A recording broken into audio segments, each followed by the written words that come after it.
विजयनगर में गंगू नाम का व्यक्ति रहता था।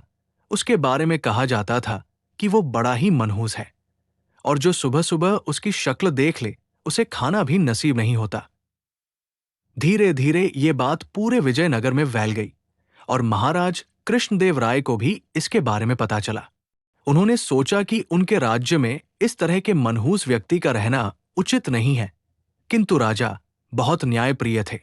उन्होंने सोचा कि पहले वो ये देखना चाहते हैं कि इस बात में कितनी सच्चाई है। राजा ने अपने सेनापति को आदेश दिया कि गंगू को उनके सामने लाया जाए। सैनिकों ने गंगू को महाराज कृष्णदेव राय के समक्ष पेश किया।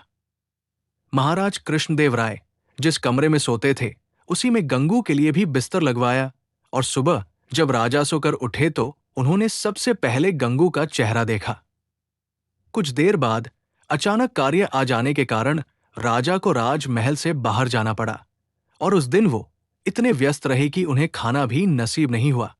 राजा कृष्णदेव राय को यकीन हो गया कि ये सब गंगू का चेहरा देखने के कारण हुआ है। राजा ने सोचा, जब इस व्यक्ति के कारण मुझे भोजन नसीब नहीं हुआ तो शहर के दूसरे लोगों के साथ क्या होता होगा। गुस्से में राजा कृष्णदेव राय ने गंगू को फांसी पर टांगने का आदेश दिया। ये बात पूरे राज्य में फैल गई कि कल गंगू को फांसी दी जाएगी। जब ये बात तेनालीराम को पता चली तो वे सारा माजरा समझ गए और तत्काल गंगू के पास पहुंचे।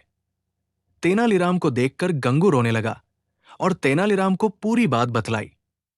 तेनालीराम ने गंगू को सांत्वना देते हुए उसके कहा कि जैसा वो कहे गंगू को वैसा ही करना होगा। गंगू भी तेनालीराम की बात समझ गया। दूसरे दिन जब गंगू को फांसी दी जानी थी तभी गंगू से उसकी अंतिम इच्छा पूछी गई।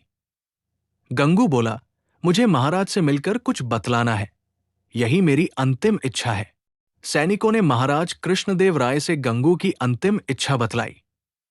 महाराज कृष्णदेव राय गंगू की अंतिम इच्छा पूर्ति के लिए उसके पास गए और बोले, बतलाओ गंगू, तुम्हें क्या बतलाना है। गंगू बोला, महाराज, इस राज्य में एक व्यक्ति मुझसे भी ज्यादा मनहूस है। पहले दंड उसे मिलना चाहिए, फिर मुझे।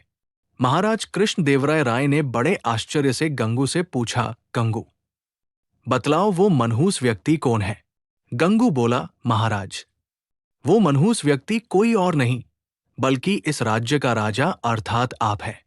ये सुनकर महाराज कृष्णदेव राय अत्यधिक क्रोधित हुए और बोले, जानते हो गंगू, तुम क्या बोल रहे हो, इसके बदले तुम्हें दंड भी मिल सकता है। गंगू बोला, महाराज, मृत्युदंड से बड़ा कोई दंड हो सकता है क्या। ये तो आप मुझे दे ही चुके हैं। कृपया आप मेरी विनती सुन ले। इसके बाद आप जो भी दंड देंगे वो मुझे सहर्ष स्वीकार होगा। ये सुनकर महाराज का क्रोध कुछ शांत हुआ और बोले, तुम्हें जो कहना है कहो। गंगू बोला, महाराज, कल सुबह जब आपने मेरा चेहरा देखा तब आपको दिन भर भोजन नहीं मिला, तब आपने मुझे मनहूस समझकर मृत्युदंड दे दिया। ठीक उसी समय कल सुबह मैंने भी आपका चेहरा देखा था और मुझे फांसी की सजा मिल गई, मतलब आप मुझसे भी ज्यादा मनहूस हुए। महाराज कृष्णदेवराय को पूरी बात समझ आ गई और उन्हें अपने निर्णय पर पछतावा हो रहा था। उन्होंने तत्काल गंगू की फांसी की सजा माफ कर दी। गंगू को अपने पास बुलाकर पूछा, गंगू, ये विचार तुम्हारे मन में किसे आया। गंगू बोला, महाराज, मुझे तेनालीराम ने ये सब करने की सलाह दी थी। महाराज कृष्णदेव राय ने गंगू को बहुत सा धन देकर विदा किया और तेनालीराम को बुलाकर उसका धन्यवाद दिया कि उनके कारण एक निर्दोष की जान बच गई और महाराज के हाथ से एक बहुत बड़ा पाप होने से बच गया।